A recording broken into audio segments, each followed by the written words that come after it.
अमृतं तप्तजीवनं कविभिरीडितं कल्मषापहं श्रवणमङ्गलं श्रीमदाततं भुवि गृह्णन्ति ये भूरिदा जनाः.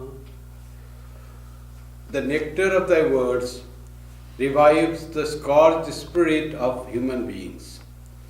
They purify the sinners and are the life of the holy. To hear them itself is auspicious and peace-generating. They are the real givers who spread thy name far and wide. Om. Welcome to the Friday scripture class. Today's scripture is the Gospel of Sri Ramakrishna. We are continuing the Gospel, the entry dated on 14th of December 1883. We're towards the end of that. It's on page 338, the paragraph towards the end, first, second, third paragraph. It's on that page. So it begins like that. First, last time we heard that how Sri Ramakrishna gave the example of how they have kind of the vision of God, and gave the example of Madhusudan and Jatila, the boy Jatila and the family deity, that one boy had to offer food, and until the food, the God came and took the food. So the boy didn't come out, and God really ate the food, and the people asked, where is the prasad? He said, prasad God has taken, because he told that you have to offer to God. Until the God took, I was offering, and he came and took the prasad. And there was the story of this Jatila, who was afraid to go through the forest, and he said, his mother said, there is your brother in the forest, his name is Madhusudan, call him whenever you are afraid while going to school, and he will come. And he, with all sincerity, he called, and Madhusudan Dada came, Krishna came, and he walked with him and talked to him, and that happened one day. Next time also, every day it started happening. So these are the stories of a few stories that have been said that God reveals. It is not that in the stories or Puranas that is found God revealing. Even in our times, in like Sri Ramakrishna had the vision of God. He saw Ramlala. He saw so many visions he had. He saw Divine Mother walking in the form of a little girl on the courtyard, walking up the temple and looking to Ganga, looking to Calcutta. And he heard the anklets, the sound of the anklets of Mother when she was walking like a little girl. So these are very fact, not only Sri Ramakrishna.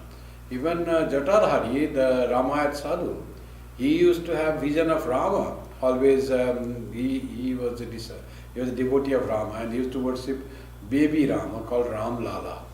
And small image of Rama, as we have baby Krishna Gopala, similarly there are Ramayat Sadhu. Some of them worship Rama, baby Ram called Ram Lala. And for him, Ram Lala became living. And he used to offer him, play him. And when he came to Dakshineswar on the way to Ganga Sagar, he found Ramlala is more happy with Sri Ramakrishna. Otherwise, if Ramlala was a statue, why would he say Ramlala seems to be happy with you? And he said Ramlala wants to stay with you, he is more happy with you. That's why I give this image of Ramlala to you. You please take care of him. That remained with Sri Ramakrishna. And for Sri Ramakrishna, then Ramlala again became living, walking with him, and sometimes doing little naughty things, and used to go to Ganga with Sri Ramakrishna, splash water to Sri Ramakrishna. Sri Ramakrishna used to be angry, and then sometimes scold him, and then he used to cry in front of that. Kausalya used to feed you with butter, and so often I scold you, so sorry, please forgive me. Living baby Ram, living. And if Jatadhari was a saint, Sri Ramakrishna was a Paramahamsa, what about Agormani Devi? that Brahmani of Kamarhati village, she also had the vision of Krishna. For him, Gopala became living. She was a big child widow and used to repeat the name of Krishna. That was her only spiritual practice. Long hours she used to repeat the name of Krishna. And one day suddenly she finds that someone is pulling her rosary. She pulls the eyes. It was Krishna on whom she used to meditate, the baby Krishna. There is no need to do japa. I am here. So she found baby Krishna living, and then it was such a revelation. She came with her and walked through from Kamara to Dakshineswar to Sri Ramakrishna, whom she considered as the Gopala himself.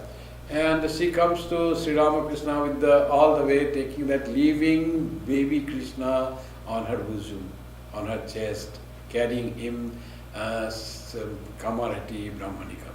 So this vision, though it seems to be a story that Jatila saw that Madhusudan Dada or that boy had got ate that offering of boy. So it is not just story, it happens. So only Sri Ramakrishna tries to say, if we have the sincere devotion and faith like these boys, you can have the vision of God, which he himself had shown. And that is, to many persons it has happened. So God reveals, God is there. So that only to prove that Sri Ramakrishna is telling these stories.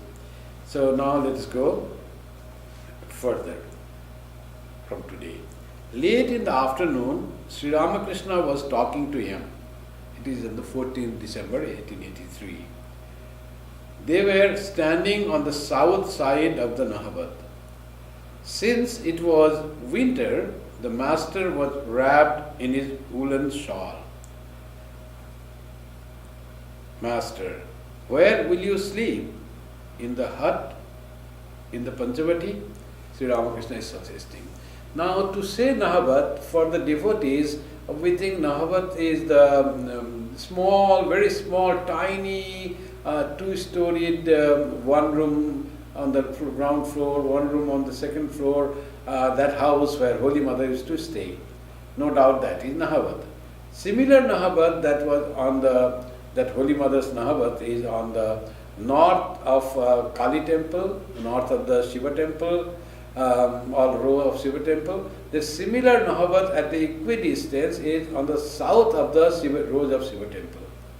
So I am sure that that was what Yam is saying. Why will he stay in the Nahabat where Holy Mother was staying? In the Holy Mother's Nahabat, Sri Ramakrishna's mother used to stay in the upper floor. So after she passed away, must be that was occupied as a storeroom or something. So when Yam says, I want to stay in, he will say, in the Nahabat, so it means it has to be the Nahabat which was south to the rows of Shiva temple, which was away from Holy Mother's Nahabat. So Nahabat is a place made for music service. They used to play Shahnai or the music early in the morning or in the afternoon. Musician had been kept, and nice music which create devotion used to be played from this house, this small room. They are called Nahabat. So this Nahabat was meant for that. That system might be done during celebrations, so every day it was not done. So those were empty place. So Sri Ramakrishna asking Yam, he wants Yam to stay in Panchavati. Panchavati is a group of 5 trees, and on its altar that was made around that biggest was the banyan tree, where Sri Ramakrishna had a lot of tapasya and many visions, lot of japam done. So that is just open under the tree. But just beside the Panchavati there was a small hut where Sri Ramakrishna practiced Advaita Sadhana under the guidance of Totapuri. So that hut Sri Ramakrishna wants Yam to stay. And let us see what happens. That's why she says, where will you stay, sleep? In the hut in the Panchavati? Yam. Won't they let me have the room on the upper floor of the Nahabat? That Nahabat, which is on the south of the road of the Shiva temple, just outside the courtyard of the Kali temple. So there he wants to stay in the second floor, in that ground floor and second floor. That's why it is at the second floor, the upper floor of the Nahavat. Now, why Sri Ramakrishna is suggesting Panchavati? Why Yam wants to go to Nahavat? He also clarified that. Sri Ramakrishna wished something, so that was like a command for Yam. But why he chose to go to Nahavat? So he says that now, Yam selected the Nahavat because he had a poetic temperament. From there, he could see the sky, the Ganges, the moonlight, and the flowers in the garden. So, Yam used to be engrossed in the nature. Sky, Ganga, moonlight, flowers. This nature seemed to be soaked with divinity to Yam. Yam's vision has been totally transformed by living with Sri Ramakrishna. By his and he is now staying in there. By contact with Sri Ramakrishna, Yam has been transferred. So, as a poet sees divine, if you read Rabindranath, it's all God manifesting through the flowers and the air and the rain and the sun, summer sun, everything there is the divine, there is the manifestation of the divinity there. So Yam also says Yam had poetic temperament. Yam writes about Yam as if he sees the Yam as a second person, not he himself, the first person. He is something, and he's now while he's writing, he is visualizing the Yam, the character Yam, he himself, but he is visualizing Yam. Yam had the poetic nature, so he wanted to see there the sky, the moonlight, the garden, these are all the things he wanted to see. That what he thought, he now presenting that thing. He could see the sky, the Ganges, the moonlight, and the flowers in the garden, and he used to just get charmed with those things. Nature is to arouse his devotional temperament, his spiritual temperament. Master, they will let you have it, but I suggested the Panchavati because so much contemplation and meditation have been practiced there, and the name of God has been chanted there so often. Sri Ramakrishna goes one step further. Yam wants to see divine manifested in the nature, in the beauty of the nature. That beautiful moonlight, the moonlight is shining through the ripples of the Ganges, air blowing and the flower and all that. He wants to enjoy. Sri Ramakrishna's vision is still 1 degree ahead. He said, Panchavati, if you go there the God's name have been repeated, tapasya has been done, so many visions have been seen. So that place is all very condensed. Spiritual feeling is there. What Sri Ramakrishna was revealed to Sri Ramakrishna, what Sri Ramakrishna had seen, those are still there. When something of this holy remains, is done somewhere, then they say there is a physical presence of those thoughts. Thought, as Swami Vivekananda says, is not something you think and you go and it is lost. No, the thought is also material, as is the particle of smell. If you put an incense, burning an incense stick, after the incense stick is finished, there will be the smell in the place. The fragrance will be there. How the fragrance, no incense stick is burning? The fragrance that what came from the smoke of the incense stick, that remains even after the incense stick has been finished. So, because it is material something, the fragrance is some particle of the fragrance that remains there, and after a long time it will go. But these particles of holy thought, intense holy thought of Sri Ramakrishna's sadhana, his meditation, deepest meditation, all they remain there. So these thoughts that are prevalent, that are remaining there, is called tanmatra. Very small, fine, minute particle. It cannot be compared with electron and proton, maybe smaller than that. But those are the bhutas, those are the particles not seen by any microscope. They are called panchabhuta, and those are called tanmatras. Only that, pure particles. not even electron, proton. From that, tanmatra is made electron, proton, neutron and all those things. So those remain there.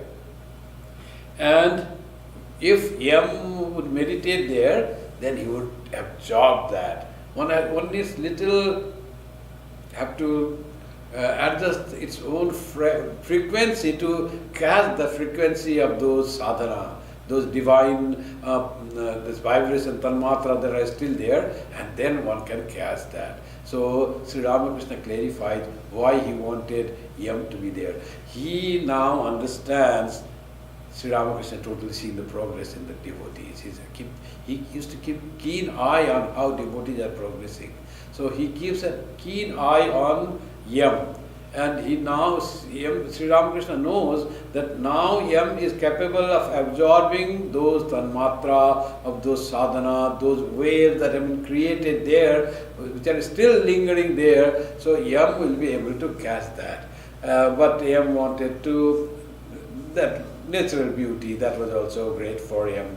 At the night he often wrote about how the moonlight has flooded the whole of Dakshineswar. He writes earlier also, he writes, everything is as if soaked in the moonlight, that he feels that way. Not that, oh, you can see things are visible in moonlight. No, moonlight is, the things are soaked in moonlight. The beauty of moonlight is all pervading in the thing that is visible there. It's a different attitude to look at the thing. It's a very poetic attitude to look at the things. The same Yam had that. So Sri Ramakrishna clarifies why he wanted Panchavati and why he wanted him to be there. And the name of God has been chanted there so often. He used to often recommend other devotees also. Latu Maharaj, Narendranath used to say, go and do meditation in Panchavati. He very seldom, because intensive practice has been done. In Kali temple, there the vision of mother had been obtained. The mother is there, so there is no doubt. But sadhana thing, after having the vision of divine mother in Kali temple, Sri Ramakrishna practiced this sadhana in the Panchavati. Meditation, one after another, the vision of Sita and the Jesus and the Gauranga, all this happened in the Panchavati. So Panchavati is very holy place. Sri Ramakrishna knows that how it can affect, how it can touch the soul of a devotee. That's why he often recommended to go to Panchavati, and he wants Yam to stay in the hut where he attained Nirvikalpa Samadhi under the guidance of Totapuri. So that was a great privilege. Now, but Yam preferred to live in the Nahavat. Now Yam writes further. It was evening. Afternoon happened, Nahavat was open, it was allowed for him to stay there. Incense was burning in the master's room. Every evening, there was a system, it's called dhuna, not just the incense stick, some like fragrant smoke, lot of coming through some natural plant resins. Those are put on the burning charcoal in a wider pot, and that is taken to the temples, and when they took to the temples, they also take to Sri Ramakrishna's room. This very like holy fragrance it comes. It's called dhuna. It's very common practice in Belur Math. In Belur Math also, just before Arati, that dhuna is given to in the temple, and it is taken to Swamiji's temple, and also it is done in the other rooms, in Swamiji's room. So all that in the old temple it is done. So this dhuna, the smoke from the plant resins, fragrant smoke from the plant resins when it's burned in the charcoal. So that used to be put in Sri Ramakrishna's room always. So it was evening, incense was burning in master's room, and after that also must be incense stick was burning. He was sitting on the small couch, absorbed in meditation. There is to be two beds together. One was the bigger bed where Sri Ramakrishna used to sleep, And just beside that was a smaller, little less in height and smaller in size also was there, which they called couch, small couch. So both were together, adjacent, and it's still there in Dakshineswar if you go. Very simple. And Sri Ramakrishna used to lie there night time, very little he used to sleep. And mostly he used to sit on that couch that was just beside the bed. And there was one mat used to be spread, and he used to sit there and talk to the devotees and meditate there. And that was Sri Ramakrishna doing.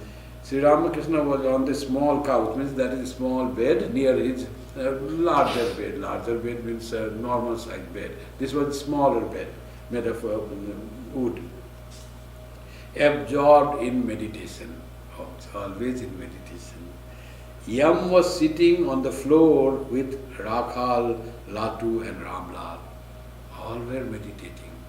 With Sri Ramakrishna's meditation going on, you can think how it will take the mind of all others who were close to him. Mind will all automatically rise high. So all will be in very good meditation. Rakhal, Latu and Ramlal. Rakhal is Swami Kripamayananda and Latu is Swami Adbhutananda before they became monks. So both were serving Sri Ramakrishna. Latu was the first one to come to Sri Ramakrishna. Among all his disciples, Latu was the first to come to Sri Ramakrishna, and he served Sri Ramakrishna after Hridaya had gone for many years. And then Rakhal also used to come and stay there and used to, for serving Sri Ramakrishna, that was the goal, to be here, because he was such a spiritual temperament person, so he enjoyed that. And Ramlal was Sri Ramakrishna's nephew, who was working in the temple and had to be with his uncle. Nephew means Sri Ramakrishna's brother Rameswar, Rameswar's son, Shibuda and Ramlal. Shibuda used to live in Kamarpukur, Ramlal used to live in Dakshineswar with Sri Ramakrishna working in the Kali temple. The master said to Yam, after the Sri Ramakrishna meditation was done, the master said to Yam, the sum and substance of the whole thing is to cultivate devotion to God and love Him. Now, devotion to God and love Him. Are devotion and love different things? We think devotion means doing puja and worship and going there cleaning and trying to close our eyes and sitting there and prostrating. That is devotion. And love is the feeling of the heart that we feel for our children and the parents and relatives and friends. So that love that we have for our known person, that love has to flow towards God. Only the Vaidhi Bhakti, this devotion is called Bhakti. Vaidhi means what is done through ritualistic, what is mentioned and prescribed in the scriptures, Vidhi. So this, what is prescribed, that you have to go there, prostrate to the deity, offer some flowers, and then chant some stotra that you have remembered. That are very fine. This devotion is very good, but that is not sufficient. So it all has to be done with love for God. Our hearts should cry for God. Tears should flow. That's why Sri Ramakrishna said, if we can shed tears in love of God, then only your devotion is turning to love. Devotion is becoming real devotion. The Vaidhi Bhakti is becoming real Bhakti. So Shuddha Bhakti is going to turning that way. So you look at Sri Ramakrishna or whatever deity you have, and when you look at him, you're feeling in the heart wells up so much that it's very difficult, you find difficult to hold tears as you have when your dear one comes from far away place for a long time. Then many people just shed tears of joy that I am seeing my beloved person, or when the person goes, that I am also, when you talk of someone you love, so then also you shed tears. Oh, I loved him, he did so much to me, his love is so much for me, or she loves me so much. Like that thing happens. The tears are the sign that love has become very deep into your emotion. That's one signature, one sign. That we often see. So Sri Ramakrishna says the main thing is to have devotion to God and love God. How much to love Him? Sri Ramakrishna says, as a chaste wife loves her husband. It is considered to be one of the very highest love. Another great love is as a child loves his mother. Mother loves her child. Mother's love for the child. So that is another great love, mother's love for the child. Child's love for the mother is there, it's also great. But greater than that is the mother's love for the child. It's two great examples of love in the world that we see, the worldly love. There is third love, that is also very intense and very great. There may not be tears flowing, but that is very intense love. That is miser's love for his wealth, his money. Tears will fall if the money is lost or gone, something happened. He will wail. That love is sometimes greater than love, the other two love. So these three loves, Sri Ramakrishna says, are the greatest example of love in the world. And how much one should love Sri Ram to the divine, to God? All three loves combined together. Very intense. So, if you can do that, that is, you should love God first and maximum. After your love of God, that should be so maximum. After that will come wife's love for husband, mother's love for child will come after that. It should be so intense. That is the main thing Sri Ramakrishna says. So that is saying that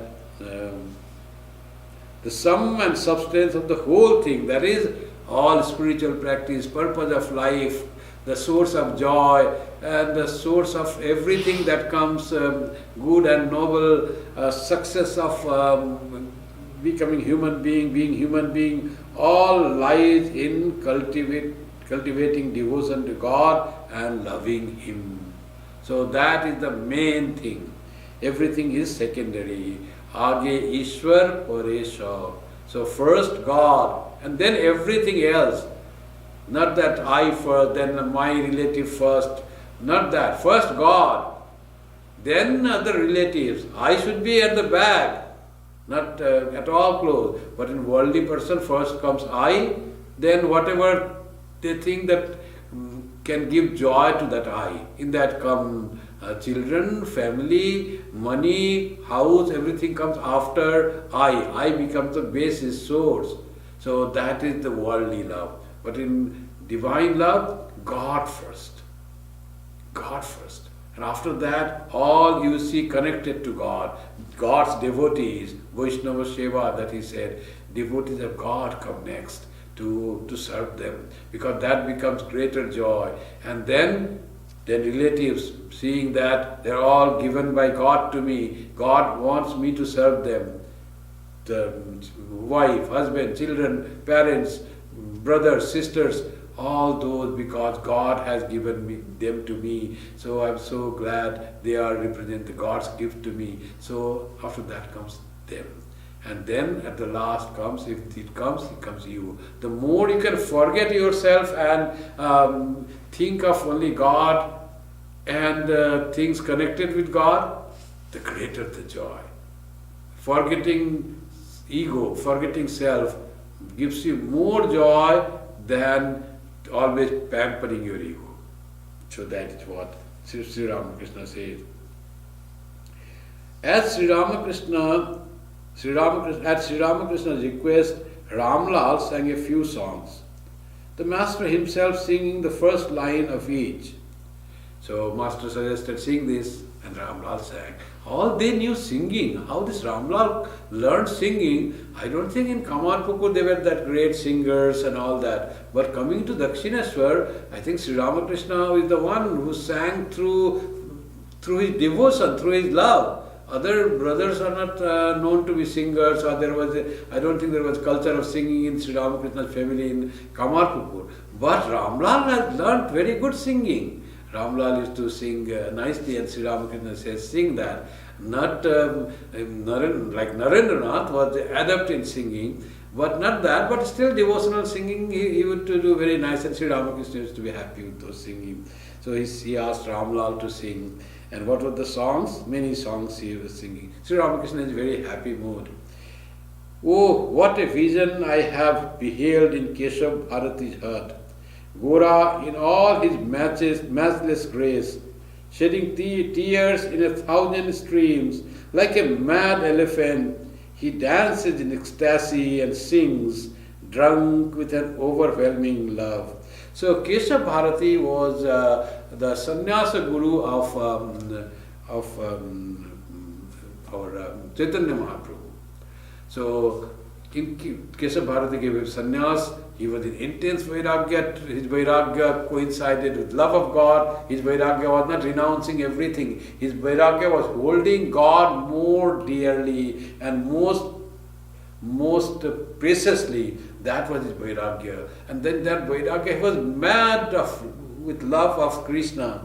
There in the Keshav Bharati's house, someone tried to visualize what would have happened and says, Gora in all his matchless grace. So graceful was the Gora, the Gauranga, short Gora, fair complexion. That's the meaning of Gora.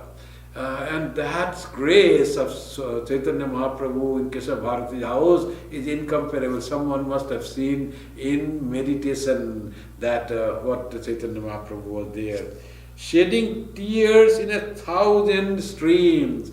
Emotion, filled with emotion and love of God. So all shedding tears. Sri Ramakrishna says, I was to cry so much that the ground is to become soaked. Chest would be all get wet, so much, and the ground where he is sitting used to be soaked with his tears, so much. Swami Vivekananda also had shed that type of tears.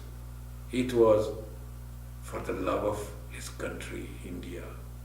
When the glory of his name and the greatest speaker at the Parliament of Religions was published in the newspaper, people applauding him, and a wonderful speaker has come, unknown person became known immediately, instantly got known all over the world.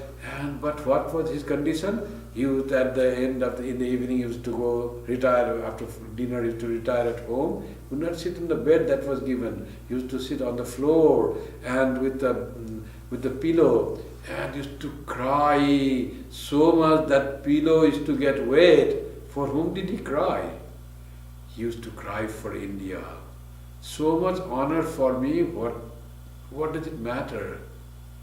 How my countrymen are in so much of poverty and tamas, inactivity, and in subjugation, foreign subjugation, slave to another people of other country. They are not even politically free, not free economically, they are not free to think, and so much of tamas. What has happened to my country, the glorious country, that was supported by the rishis? All that is gone. They have forgotten Vedanta. They have forgotten real spirituality, and all are running just to have few morsels of food. What a great idea that was born and developed in India. And my countrymen have so much shifted, diverted, deprived from all those, from food, from little basic necessity to live, and real thoughts of spirituality. All are just like Swami Sri Ramakrishna had said, the people of Calcutta are crawling like worms in the dark. All are thinking only of how to eat and survive. That was one only thing the people thinking. What about the glorious, joyous thoughts of spiritual thoughts or higher thoughts? Those are all gone from the country which gave so much through its spiritual awareness. Buddha, Jaina, Guru Nanak and the Vedanta, all that came from there, and they have forgotten totally. And now they are the slave of another nation.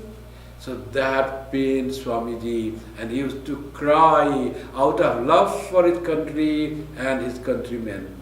That was the love of a patriot saint. That was the real love for the human beings who were so much of things have changed for that. He wanted to bring back that glory. That was his dream. Glory that India was there once, which he lost. So he wants to bring back. So that was always in his heart. It was always India and the people of India. Wherever he traveled, whatever he gave lectures, whatever fun he had, but that pain, he always lived with that. So he went back and wanted to start a machine of the Ramakrishna mission, so that it will give an example. Some sparks will come and it will just add fire to that. The India will slowly change. That was Swamiji's love for India.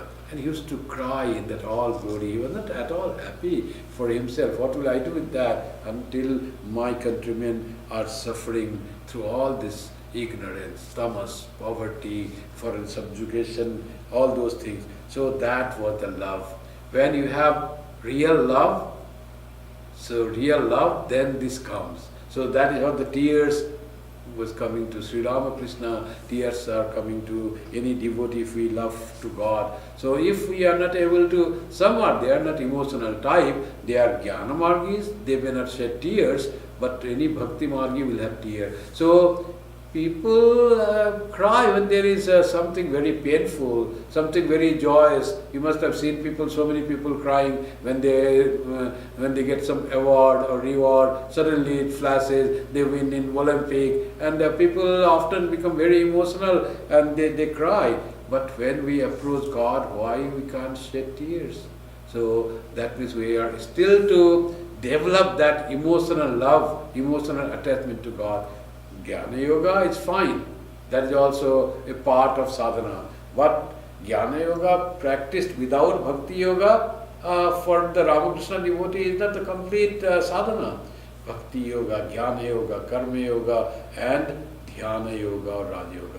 So all that have to be combined. You sit in meditation, you praise, worship, cry, and you then read the scripture and try to find the truth through logic, and then serve the children of God.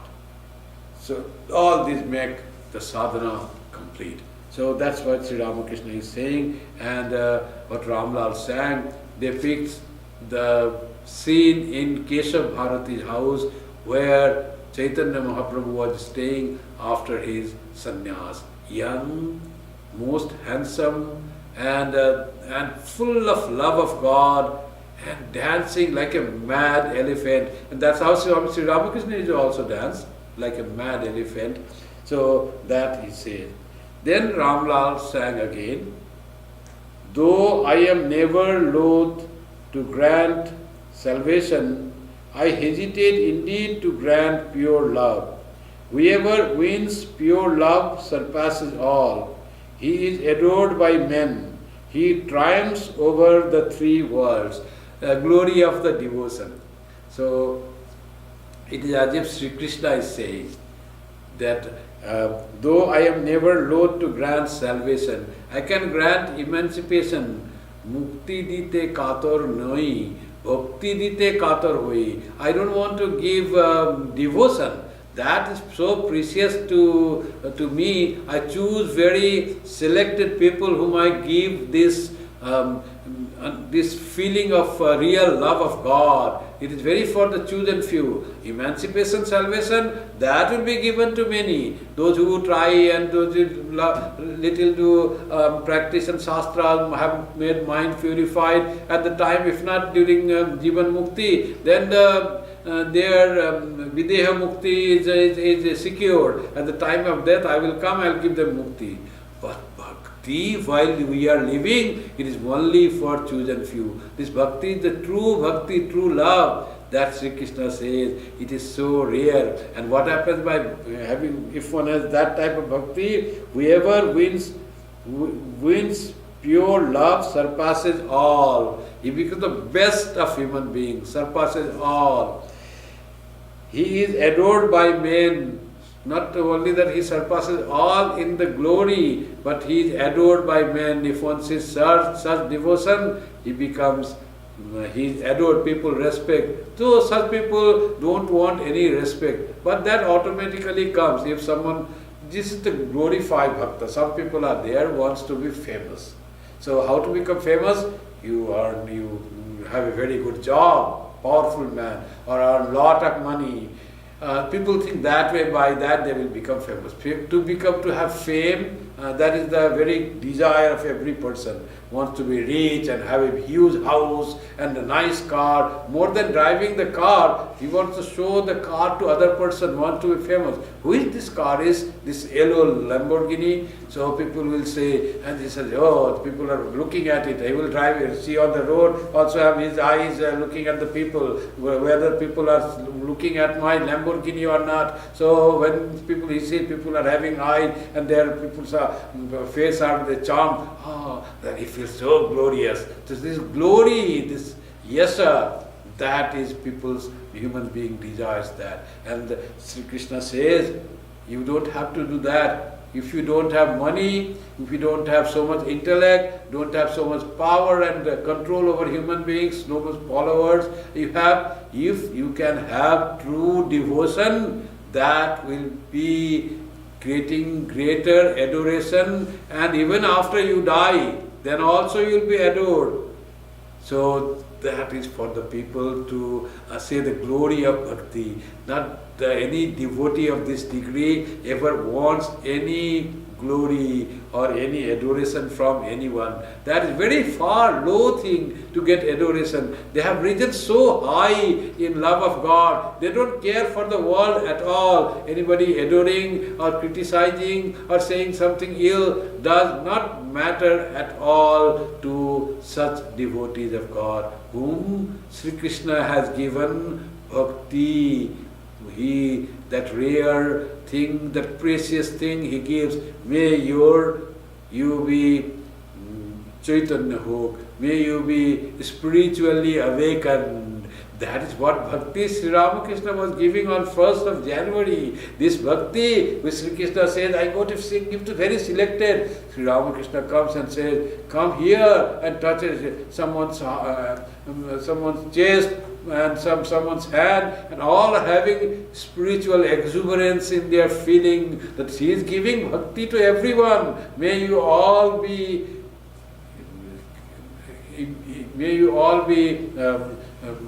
Chaitanya, may you all be spiritually awakened. So be conscious. So that type of blessing Sri Ramakrishna was given.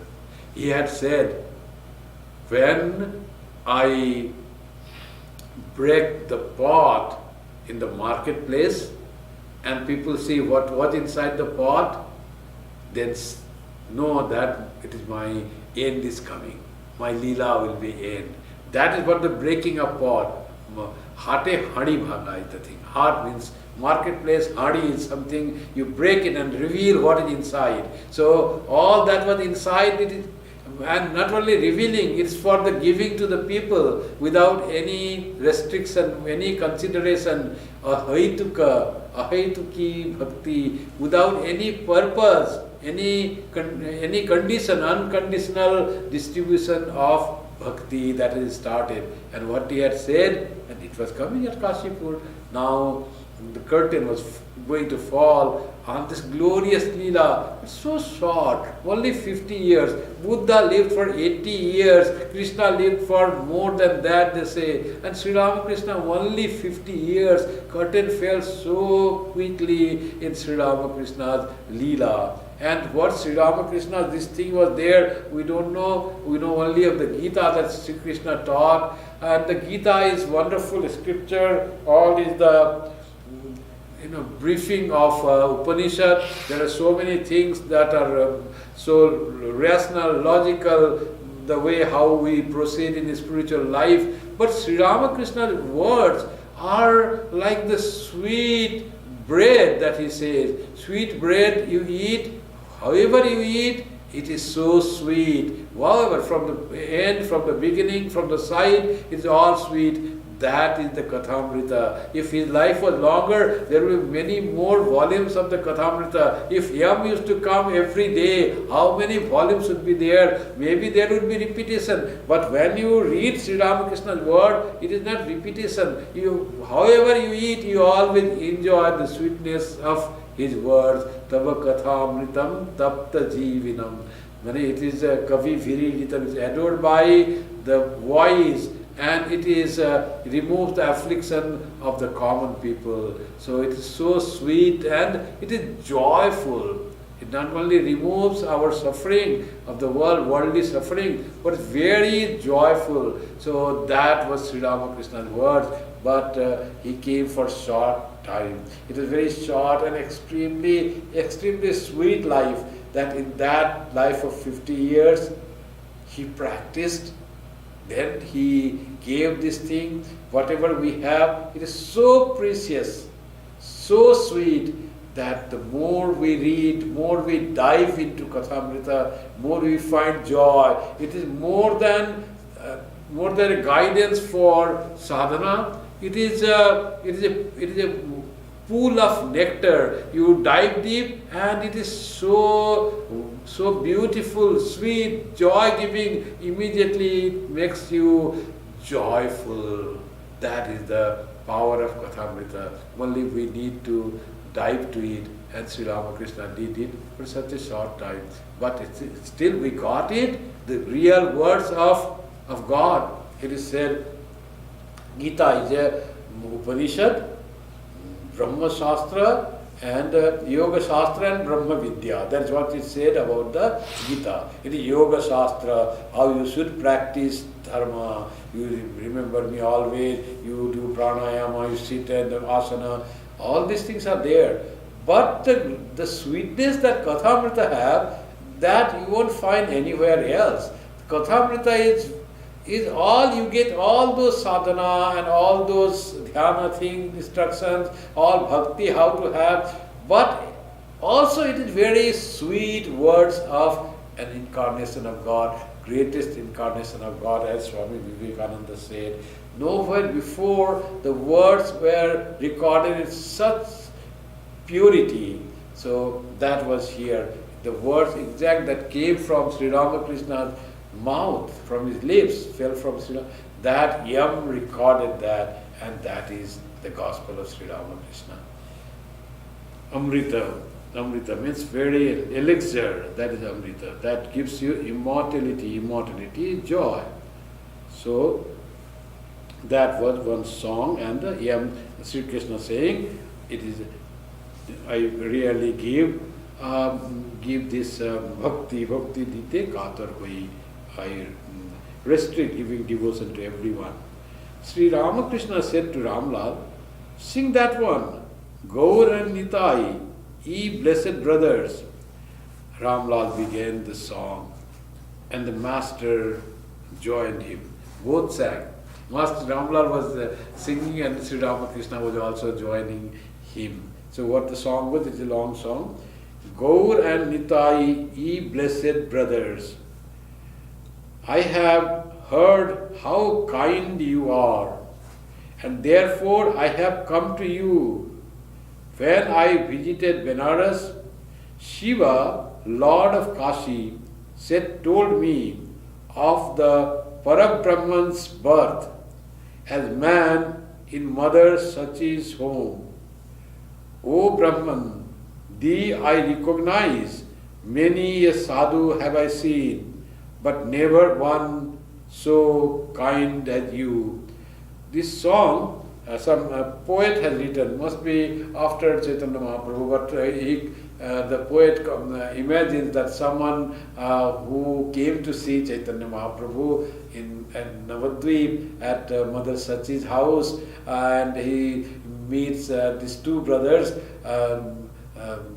Gaur and Nitai. Nitai was his spiritual brother, not his own brother, but spiritual brother. The Brahman, Para-Brahmans becoming in flesh and blood, that is what it is. It is said. And that was, he comes there, and who said to him? Shiva says in Kashi that Para-Brahman has taken the form, this time in Mother Sachi's house in Navadvip in Bengal.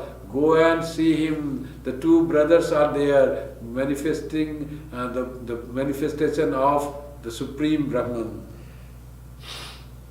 Once at Braja, you were born as Kanai and Balai. Kanai and Balai is Kanai is Kanhaiya that we say in Hindi. In Bengali it's called Kanai.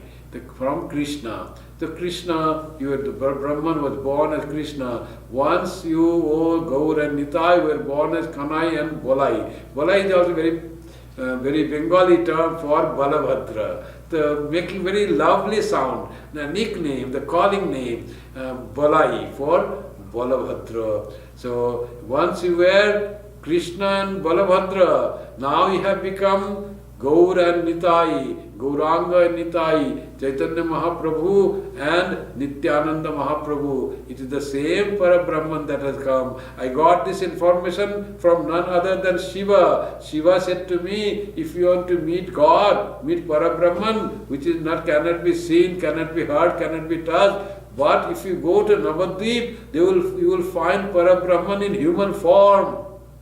The purity, the joy, Satchid Ananda in the human flesh and blood there. So go there. I got this news from Kashipuri, from the Shiva in the Kashipuri, from Benares I got these and I have come here, the poet says. Now once more in Nadia, Nadia is the district, Navadvip is the village, now it is town. As Gaur and Nitai do you appear, hiding the shapes that then you wear. So you don't look like Krishna and Balaram, but you are in different form, but you cannot hide from my eyes. I have been informed, you are verily Krishna, you are verily Balaram, now you are called Gaur and Nitai, you used to be called Kanai and Bolai. In Braja's pastures running freely, once you frolicked, now for play you roll on the ground in Nadia, chanting aloud Lord Hari's name. Roll is a little change. You used to tend cows there in Braja, now you roll on the ground repeating the name of God, crying and shedding tears, showing for God. So the same being, two different roles, but you are the same being, I can recognize, says the poet. Laughing, so now what is that? That time you used to go take the cows and calves in the forest and come back in the evening as a boy.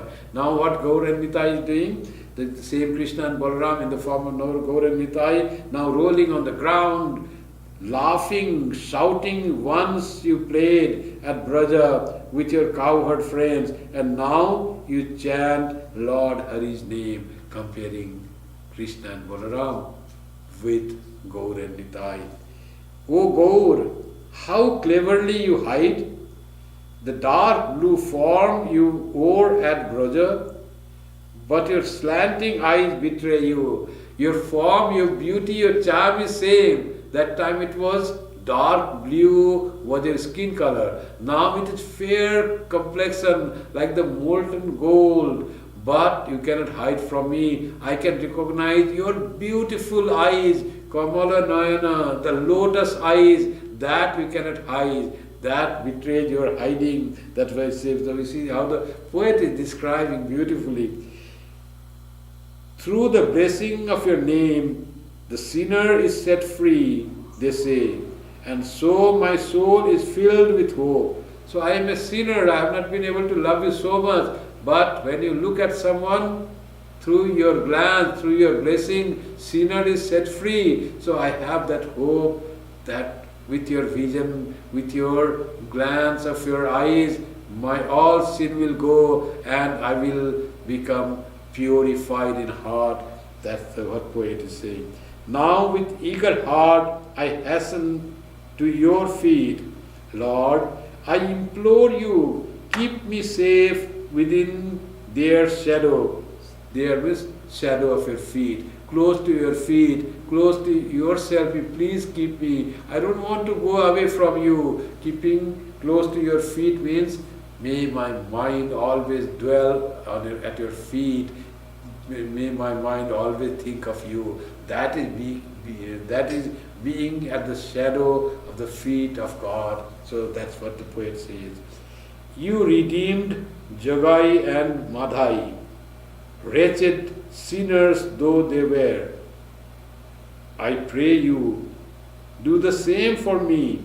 I have heard that you embrace all men as brothers, even the outcast, whispering in the ears of all Lord Hari's life-renewing name.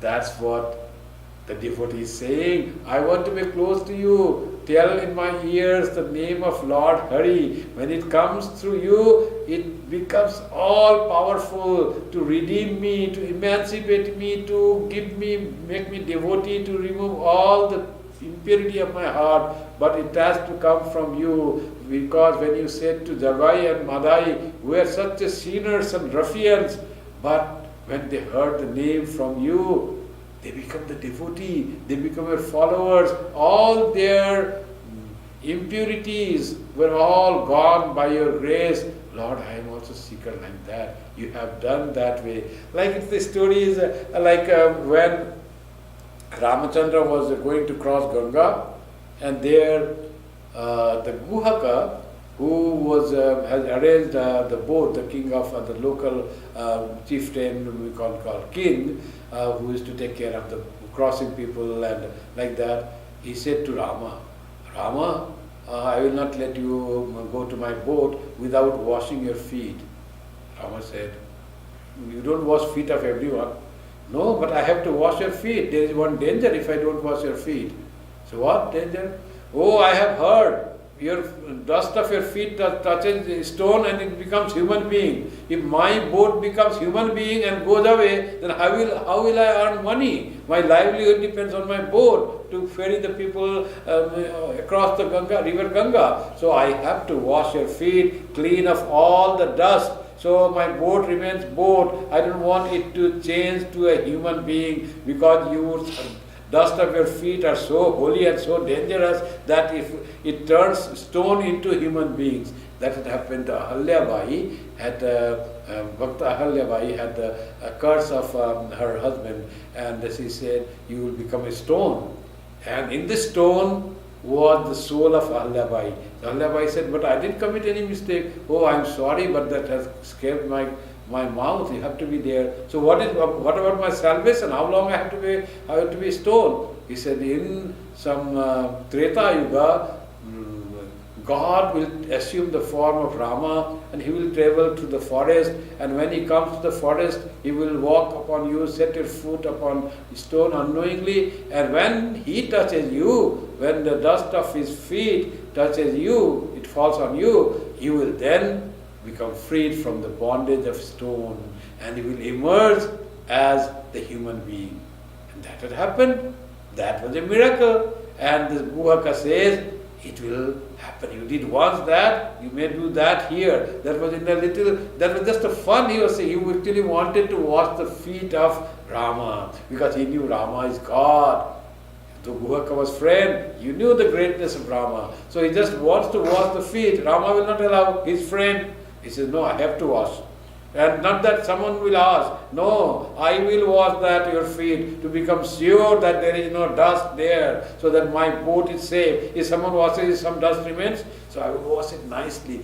Feel the devotion of Guhaka to Ramachandra. Here also the devotee says, like as you had redeemed Jagai and Madhai, so ruffian and impure they were, but your grace was boundless, and by your grace you told the name of Krishna, said Haribol, and this Haribol, and there all these impurities were gone. So I I am also sinner. This poet was definitely not sinner like Jagai and Madhai, but he compares with them. So once you have done to them, so you have to do it for me. I want to be with you, O Chaitanya, O Gauranga. So you are of incomparable beauty. You have hidden all your things, all your lifestyles than Braja. You were the cowherd boys, dark skin, and taking the cows to graze on the fields. But here you are rolling with the name of God, and your complexion has totally changed. But what about your eyes? The power of your kataksha, that whatever you look upon, that becomes holy, that you cannot take away. And the beauty of your eyes, O Gauranga, O Gaur, is the same. The charm of your being is the same as the charm of Krishna. That you could not hide. The power of purity, the beauty of your eyes, the charm of your personality, that is same. You are that Krishna who is born in Nadia, Navadvip of Nadia, as Gauranga. What a beautiful poem, this song that Sri Ramakrishna suggested, and the whole song is given in Gospel. Not always all the songs are given in so detail. With this note of devotion, we close today's Gospel, and next time we'll see what Yam did. He stayed at Nahabat, or stayed at Sri Ramakrishna said to stay at Panchavati. He wanted, knowing that Sri Ramakrishna wants him to Panchavati, what did he do? So we will see that. So this Yam is also very excited, and all the songs are like that, as if it was meant for Yam to rouse his love, devotion, spiritual feeling, and do great tapasya and meditation, repeating God's name. Sri Ramakrishna is inspiring that. That's why he is asking to sing all these songs in front of Yam. And there will be evening, Yam will go, how did he pass, how much he slept, all that will be there in our next Gospel class. Thank you for being on the Friday scripture class. Next Friday, we will have Viveka Chudamani. We are almost towards the end. After it finishes, we'll begin a new book. So I'll have to decide which book will be interesting. One is Uddhava Gita, another is Brahma Sutra. Let us see which will be more interesting and more it needs to be known. Then we'll start one after we finish Viveka Chudamani. Still few classes will be there for Viveka Chudamani. Now we'll close today's class with closing chants. Please. Om Shanti Shanti Shanti Hari Om Tat Sat Sri Ramakrishna Arpanamastu Jananim Saradam Devim Ramakrishnam Jagadgurum Padapadme tayo sritva pranamami muhurmuhu. This Sunday we have Saraswati Puja from 11 o'clock. It will be about 1 hour of puja, and then after that Arati for about half an hour. So about 1.5 hours of total program. There will be some songs and some presentation by the Vedanta Vidya Mandir students, and some devotional song by some devotees, and a small reading, small talk by some devotees. So you will enjoy that. Let us join together on YouTube to adore Mother Saraswati, the giver of Para and Apara Vidya, the true knowledge and the knowledge of the knowledge that we seek, and the knowledge of science, arts, language, whatever curiosity we have to know something, and also the knowledge of the Supreme, all can be granted by adoring Mother Saraswati. Please join on this Sunday, 21st of February at 11 o'clock on YouTube for Saraswati Puja.